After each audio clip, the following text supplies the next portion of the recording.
नमस्कार and I welcome you all to World Affairs. मैं हूं प्रशांत धवन. Now recently इजराइल के प्राइम मिनिस्टर बेंजामिन नेतन्याहू ने एक स्पाइन चिलिंग वार्निंग दी है लेबनान देश को.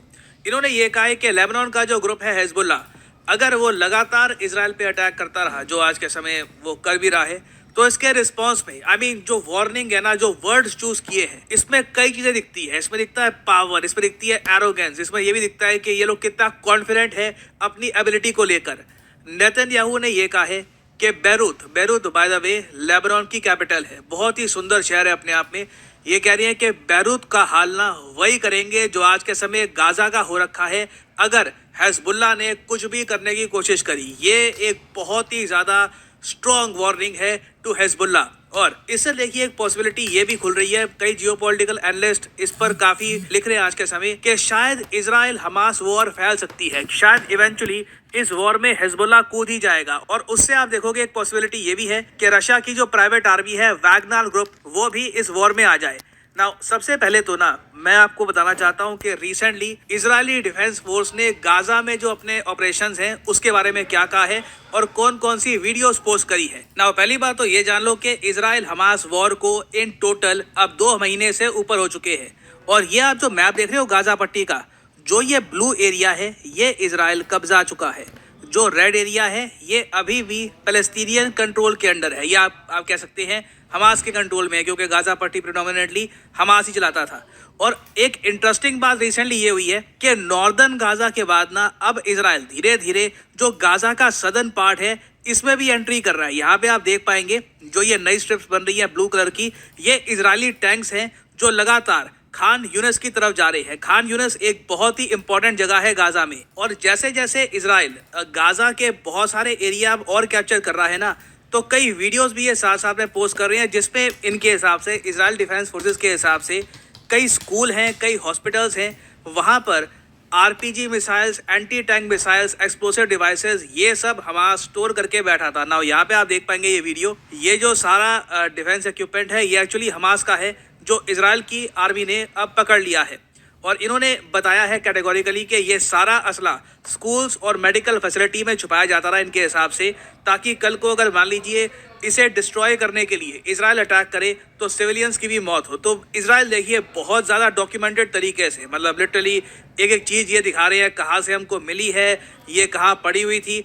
एक आप कह लीजिए जो नैरेटिव की वॉर है वो भी जीतने की कोशिश कर रहा है ना. अब एक तरफ इजराइल ये सब कर रहा है गाजा में, इसी बीच क्या होता है कि इजराइल के नॉर्थ में जो एक देश है लेबनान की बाय द वे कैपिटल यहाँ पे आप देख पाएंगे ये है बैरूत. और उसके अलावा आबादी है पूरे लेबनान देश की 55 लाख के आसपास. इजराइल की आबादी 90 लाख के अराउंड आपको मिल जाएगी. नाउ लेबनान में ना एक ग्रुप है हिजबुल्लाह के नाम से, आई एम श्योर आपने इसके बारे में सुना होगा. हिजबुल्लाह ने ये कह दिया, हिजबुल्लाह ने वो कर दिया. हिजबुल्लाह देखो एक पॉलिटिकल और मिलिटेंट ग्रुप है.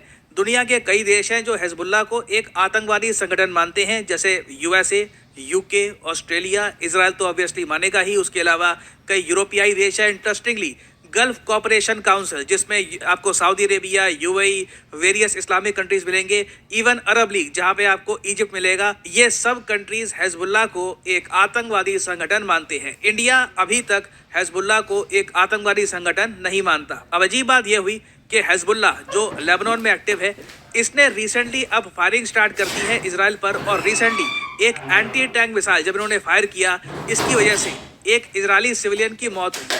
ना मैं यहाँ पे ना आपको थोड़ा सा ये भी बता दूँ, इजराइल एज ए कंट्री आज के समय शेल शॉक भी है, क्योंकि लगातार जो इजराइल पे एक के बाद एक अटैक हुए हैं ना, इनकी आबादी उसको अभी भी एब्जॉर्ब कर रही है. क्योंकि सबसे पहले आपको याद होगा हमास ने एक बड़ा अटैक किया था इजराइल पर, 1200 इजरायली मारे गए थे. अब उसके डिटेल्स भी सामने आ रहे हैं, किस तरीके से औरतों को मारा गया, जो ग्रूसम डिटेल्स हैं वो उसके सामने आ रहे हैं. बहुत ज़्यादा स्पाइन चिलिंग डिटेल्स हैं उन सब इवेंट्स के. और जैसे जैसे ये डिटेल्स इजराइल की आबादी को पता लग रही है, ये लोग बहुत ज़्यादा आप कह लीजिए शैटर्ड और एम्प्टी फील कर रहे हैं. और अब ये लोग ये भी देख रहे हैं कि लेबनान में जो हिजबुल्लाह है ये भी तैयार हो रहा है, ये भी अटैक करना चाहता है इजराइल को. तो कहीं ना कहीं आप कह लीजिए कंट्री के मोराल को भी इससे झटका लगता है. और इसीलिए नेतन्याहू को ये स्टेटमेंट देनी पड़ी कि इजराइल अभी भी बहुत ज़्यादा कैपेबल है. हिजबुल्लाह के साथ भी हम वही करेंगे जो गाजा के साथ किया था, हम बैरूत को गाजा में कन्वर्ट करने की क्षमता आज भी रखते हैं मिलिट्री ऑपरेशन के बाद। और आप अगर मुझसे पूछे क्या ये पॉसिबल है, क्या इजराइल ने जो गाजा पट्टी में कर दिया, क्या इजराइल सेम काम कर सकता है लेबनान में? देखो, हिजबुल्लाह को हराना बहुत ही मुश्किल होगा। हिजबुल्लाह और हमास में बहुत बड़ा फर्क है। हिजबुल्लाह के पास ज्यादा बड़ी आर्मी है, ज्यादा लोग हैं, इनके पास बेहतर डिफेंस इक्विपमेंट है। कई रिपोर्ट्स क्लेम करती है कि रशिया ने अपना जो डिफेंस इक्विपमेंट है ये बेच रखा है हिजबुल्लाह को। उसके अलावा ईरान का जो डिफेंस इक्विपमेंट है ये अभी हिजबुल्लाह के पास है। तो हिजबुल्लाह को हराना हमास को हराने से बहुत डिफरेंट होगा। इजराइल को कई गुना ज्यादा बड़ी प्रॉब्लम्स फेस करनी पड़ेगी। और यूएसए का तो ये भी कहना है कि रशिया की जो प्राइवेट आर्मी है वैगनर ग्रुप, जो रिसेंटली काफी न्यूज में भी था यूक्रेन में, ये भी हिजबुल्लाह की बढ़ चढ़ के हेल्प कर रहा है ना। आप यहाँ पर पूछोगे मगर रशिया हिजबुल्लाह की हेल्प क्यों करेगा, रशिया क्यों यहाँ पर इजराइल को उलझाएगा? इसका बहुत ही सिंपल आंसर है, जितना इजराइल बिजी होगा, जितना इजराइल उलझ जाएगा यहाँ पे लेबनान में, उसके अलावा गाजा पट्टी में, उतना यूएस यहाँ पर ज्यादा डाइवर्टेड फील करेगा। यूएसए को फंडिंग करनी होगी इजराइल की। और इस सब में होगा क्या कि यूक्रेन की जो प्रायोरिटी है, जो प्राथमिकता है, ये कम हो जाएगी और धीरे धीरे रशिया यूक्रेन में एडवांस करता रहेगा। तो ऑलमोस्ट आप कह लीजिए एक और फ्रंट खोला जा रहा है। मैं सरप्राइज नहीं होऊंगा अगर रशियंस ने खुद एक तरीके से हिजबुल्लाह को एक ग्रीन सिग्नल दे दिया हो कि आप भी थोड़ा सा इजराइल को खड़काइए और बिजी करिए इजराइल को, ताकि यूएस भी यहाँ पर बहुत ज्यादा ऑक्यूपाइड हो जाए। तो ये जो स्ट्रैटेजी है कुछ हद तक काम कर रही है। यूएसए की तरफ से धीरे धीरे ये स्टेटमेंट जारी है कि दोनों वॉर्स को एक साथ सपोर्ट करना थोड़ा सा ट्रिकी हो जाएगा। इवन दो जो बाइडेन ने एक बार ये कहा था कि we are the United States, God damn it, हम बिल्कुल दोनों वॉर्स को सपोर्ट कर सकते हैं।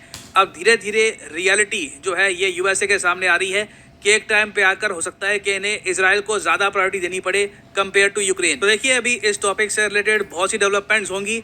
इजराइल इवेंचुअली लेबनान के अगेंस्ट क्या एक्शन लेता है, हिजबुल्लाह के अगेंस्ट क्या एक्शन लेता है, इससे रिलेटेड कुछ नई डेवलपमेंट्स आती है तो मैं आपके लिए बाद में एक अपडेटेड वीडियो ले आऊँगा।